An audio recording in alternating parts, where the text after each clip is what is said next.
session, January 7, 2019. We have the one item energy aggregation presentation by the Environmental Awareness Program Board Manager. Mr. Wright, you're on. Okay. All right. Y'all know me, Wright, Gwyn, the Environmental Manager for the city.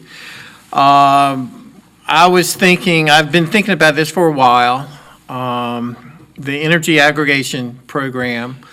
I know that the city has attempted to do it twice, in 2010 and 2012, and it wasn't successful. But I think now is a good time to try it one more time. When we tried it in 2010, 2012, it was kind of a fairly new program. People weren't really sure about it. It was a government-sponsored type of program, and so if you didn't really trust the government, your initial reaction is a no. And I understand all that. But it's been a decade, almost a decade, since we've tried it. And the reports of these aggregation programs have proven very beneficial.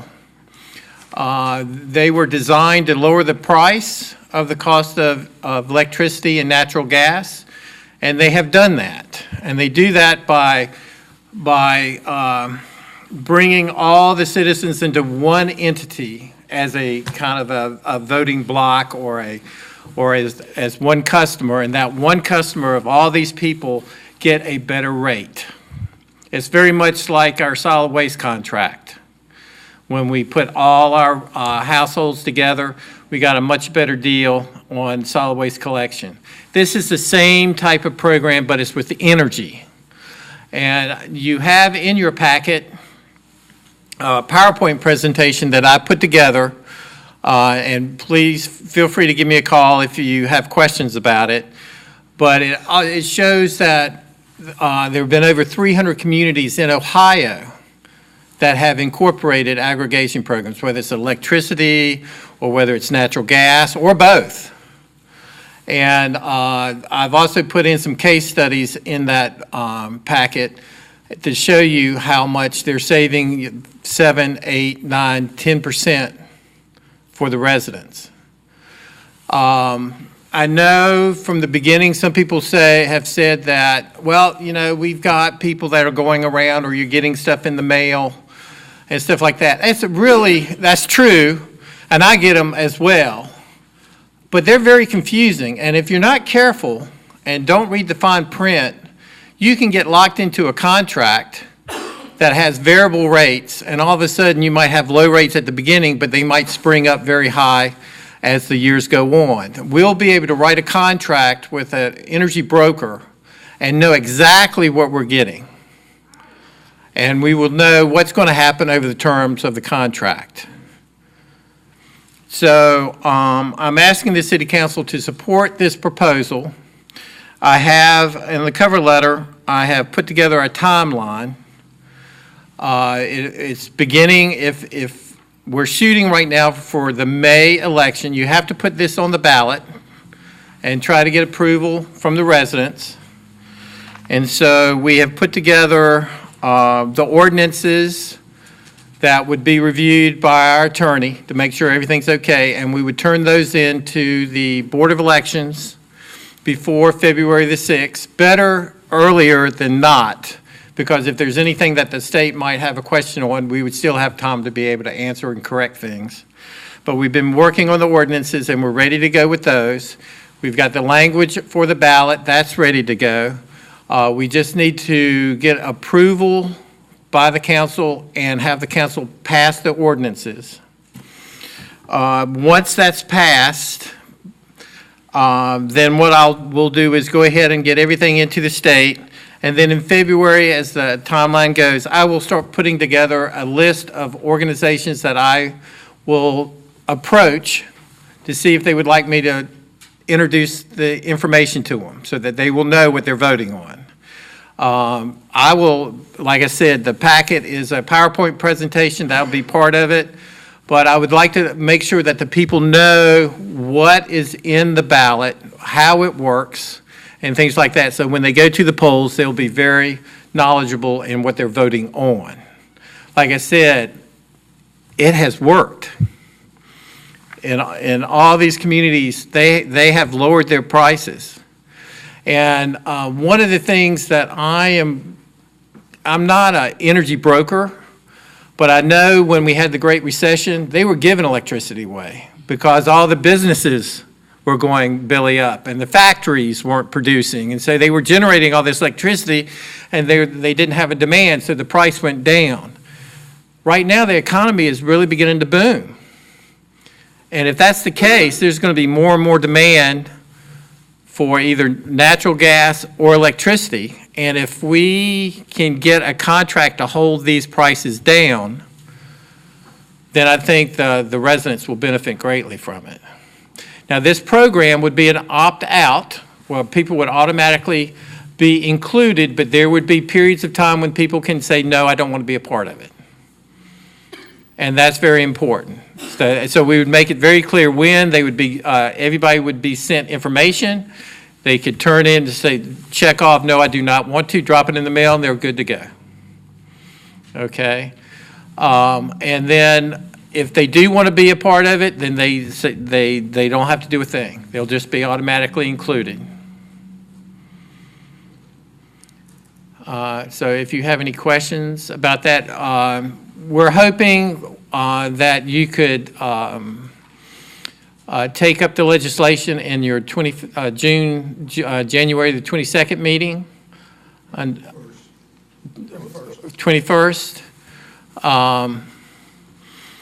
And if so, pass it, and then we'll have plenty of time to get the information to the state. Anybody got any questions or comments? I was looking for the number of sort of government entities that have this in this area in Hamilton County. And I don't know the number of governmental entities in the county. Mm-hmm. I think at one time I knew the number of school districts was 22, but the school district encompassed more than one community. So I noticed that there are 20 in Hamilton County. I'm just wondering what percentage that is of. You mean in the packet that I put together? Right, there's more than that. Yeah, I just didn't put them all in. I think it would be very interesting for people to know how, it might be even smarter to say which ones don't. Mm-hmm. It would show how few there are, because I think they're very few. Right. No, it's probably about half, if I'm not mistaken, the number, talking about cities, villages, townships. Townships. I want to say they're close to like 40. They're 40. They're about 48 communities or townships. 48, 49, somewhere right there. Talking about the total number, not talking about who's in or out. Right. But you said you didn't list all of them. No, I just went through and Googled aggregation Hamilton County, and they just popped up. Well, he didn't list all. There are a lot that are not in, but it Right. is very substantial of who and the number that are in. Right. There are a lot of little communities that just haven't taken up the issue. Yeah, I think it would be very interesting for people to know that when we first started this, we were looking at the cutting edge and of being out there with only 3 or 4 that have done it. Right. Now, we're in a minority, I think, by not having it. And I think that would be helpful that people would know that. Right. Yeah. That we can do that. Anybody else? Are we talking about doing both, gas and electric? Right, natural gas and electric. But they may have to be two different, Well, They're two different but ballots. we are talking about both. Right. We got language for both of them. I was under the impression that Forest Park was all electric. No. Or not? No, there's some, like my house, in Oxford, I have electric, but then I have fuel oil for heat. Some people have natural gas, some people have all electric housing. It depends on the house that you're living in or where the pipes are for the fuel. I'm sure there are a lot of houses around here who have natural gas and electricity. And there's some houses, I'm sure, that just have electric heating and, Maybe it's just my side. I'm over on like Newgate. No, not even all those. It depends on the house. Yeah, there's no rule that says you have to have one or the other depending on where you live. It's an individual choice. Yep. Anybody else, anything else? Mr. B, you got anything? No, the only thing I asked Sally, and I'm not sure if you had talked about this, but I'm assuming this is the similar aggregation program we had to put on the ballot before. Correct. And I asked Sally to ask you if you could find the results from the previous time, because it didn't pass before, and Right. there had to be a reason. A lot of That them doesn't do. mean that it won't pass again, but, I mean, I think it's worth investing. I got the results from the 2010, and it was something like 400 votes difference. And that was, I think, out of maybe 4,000. I know that the last, in 2012, it was close. It was down to like 1%, somewhere in there, because I remember talking with Chris Anderson, because he was working on that project. And we had to wait till the morning to find out whether or not it had passed. So it was very close. What I would, like I said before, what I would like to do is kind of champion the program and provide information to the public of what it is, how it works, how you might be able to benefit from it, and examples of, like using mine. In your packet, you will notice I have my electric bill in there. Oxford, where I live, the city of Oxford aggregated about 3 years ago, I was part of that. And I save, and I don't use very much electricity at all. That's all I have is electric. And I'm saving something like $4 a month, $4 or $5 a month. So over the years, I'm saving something like $50. But I'm only using 600 kilowatt hours of electricity. I mean, and over the year, I only use 5,000 kilowatts. You know, some houses use that in 2 months. So that would be like saving $200, $250 a year. And that could make a big difference for some households. So it's an interesting program. I would like to see the city try one more time to see if we can put this together. And the educational piece, I think, might help. I wonder if you could get from Duke what the average household in Forest Park uses No, in gas and electricity? no, you can't. I think the key, They send you a month. I think one thing you got to be careful of, folks, is that you got to be careful that this aggregation, unless rules have changed, is not, we're not benefiting, the city's not benefiting, the resident is benefiting. So the question is a question of, to Wright's point, of education and acceptance of the voter. It's not something that, you know, who cares what they use, honestly, because everyone is consuming some level of utility. The question is, do they see the value in participating? And if they don't, they don't. I mean, and they've kind of said that over the years, and do we want to put it on the ballot again to investigate the interest? That's all this really is. All right, anybody else? Anything else? Is the public allowed to ask a question? Sure. Since Go my ahead. home has both gas and electric, and my bills are a lot low, I was very interested in the program, but if it would in any way reduce the number of phone calls I get from people trying to. Probably not. In a heartbeat. I know. It's getting out of control.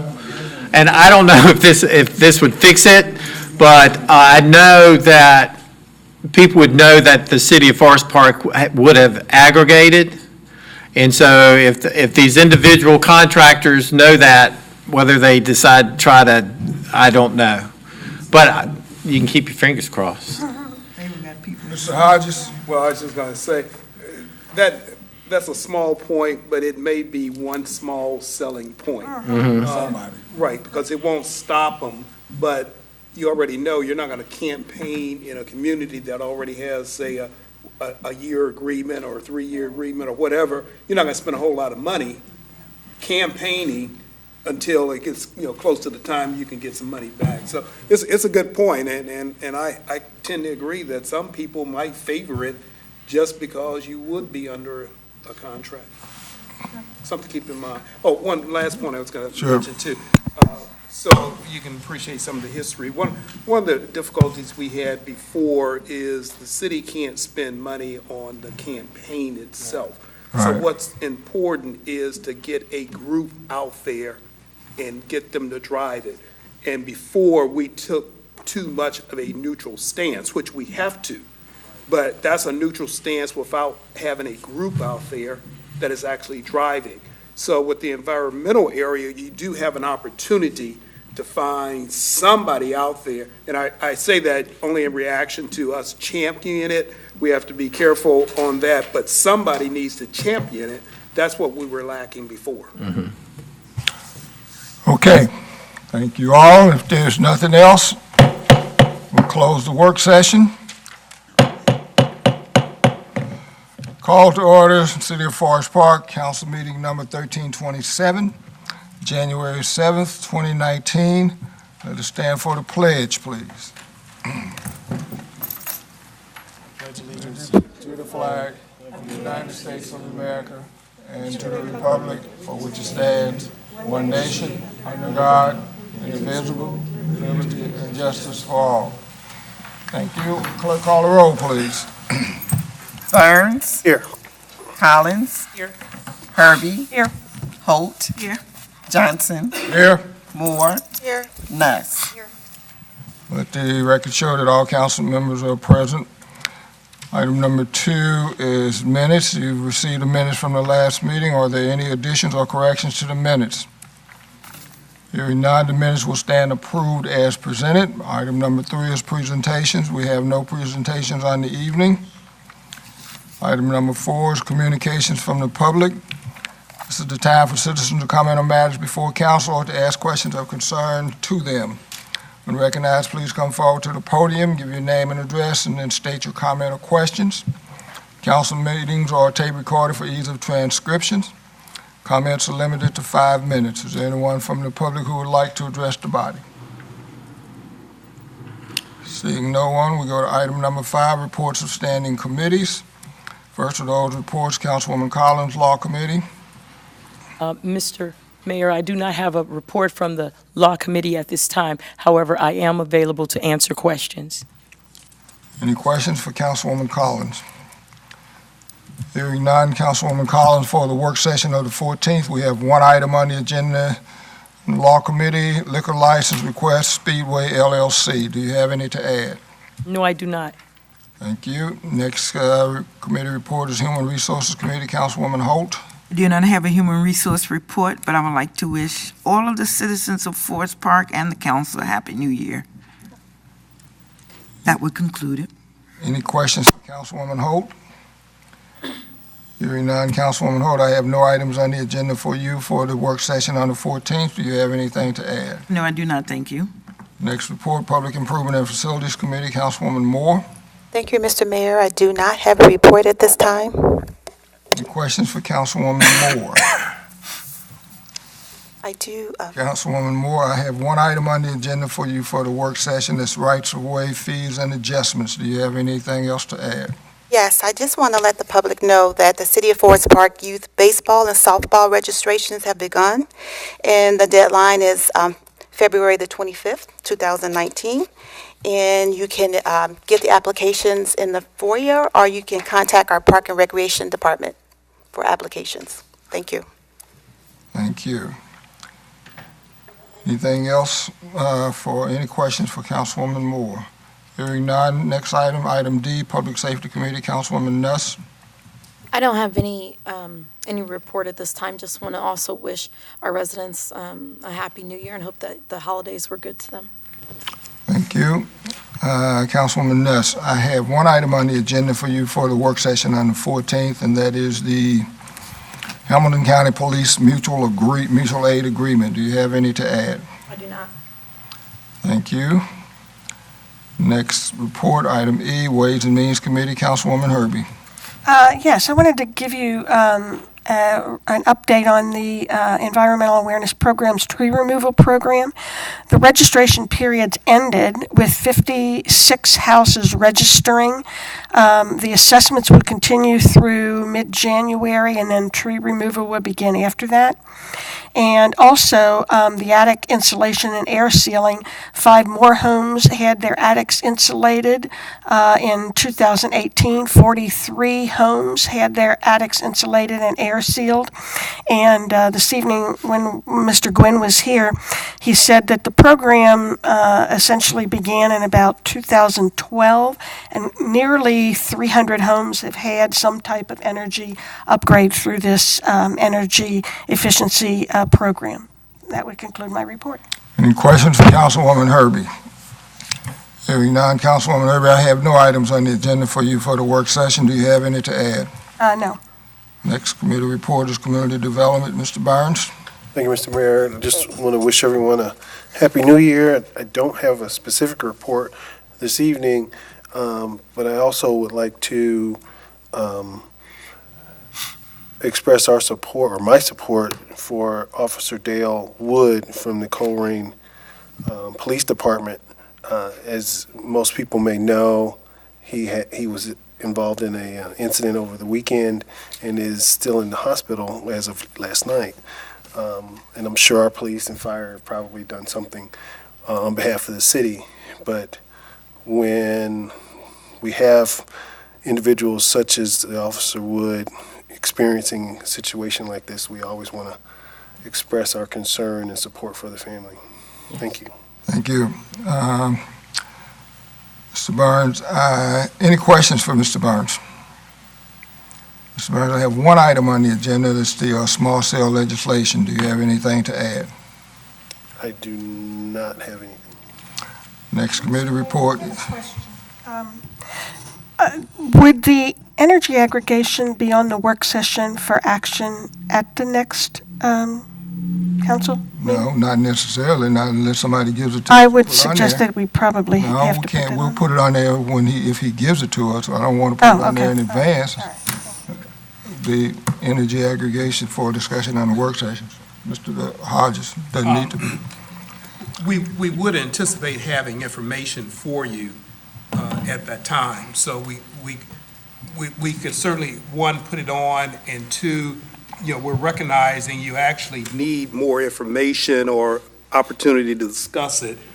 We were hoping that this meeting would just allow us to initiate it, knowing that we got a short window of time to make that decision. So it was our anticipation that we would have something for you for the next work session.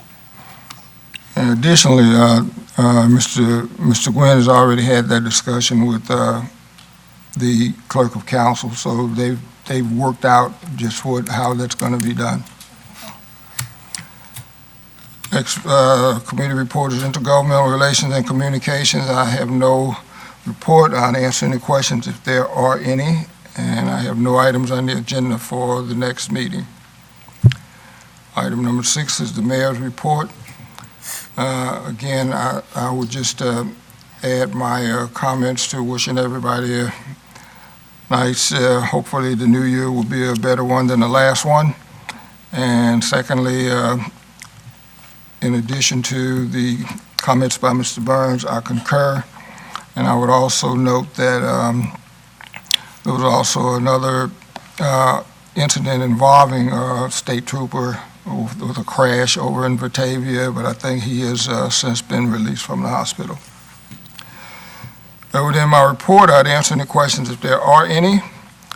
Next report is item number 7, the city manager's report. Mr. Hodges. Thank you.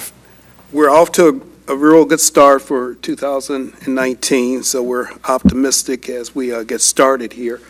All the departmental reports have been completed. They've been included in the council packet. They've also been placed on file with the clerk of council for public inspection. That would basically conclude my report, but I would respond to any questions if there are any. Questions for Mr. Hodges?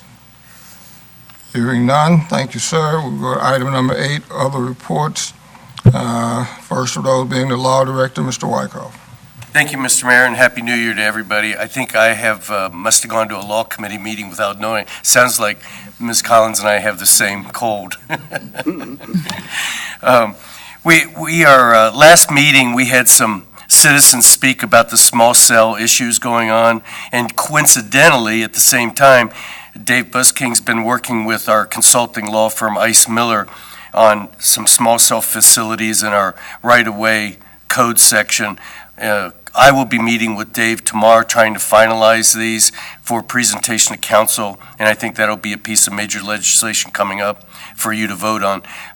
Keep in mind that you may not like the results, but our hands are tied.